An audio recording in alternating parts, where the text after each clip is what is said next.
General سوالات جو بہت سے لوگ اس کو نہیں جانتے ہیں۔ پہلا سوال یہ ہے کہ قائد اعظم کا کیا مطلب ہے؟ قائد اعظم کا مطلب ہے سب سے بڑا رہبر اور رہنما۔ ترکیب اس کی کیا ہے؟ قائد اعظم میں شامل دونوں الفاظ عربی الاصل ہے۔ اس سے پہلے کہ میں لفظ قائد کے بارے میں بتاؤں، یہ سمجھ لو کہ جسے ہم انگریزی میں گائیڈ کہتے ہیں، اس کی اصل یہی قائد ہے اور معنی ہے کسی بھی راستے یا معاملے میں رہنمائی کرنے والا، اور اعظم سب سے بڑا، تو یہ قائد اعظم کا مطلب ہوا۔ دوسرا سوال ہے کہ قائد اعظم کو بابائے قوم کیوں کہا جاتا ہے؟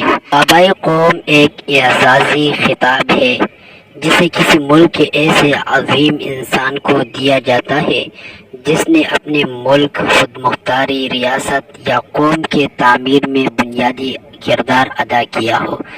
تو اس لیے قائد اعظم نے قوم کی تعمیر میں بنیادی کردار ادا کیا تھا، ملک کا بڑا بانی بن گیا تھا، تو اسی وجہ سے اس کو قائد اعظم کو جو ہے بابائے قوم کہا جاتا ہے۔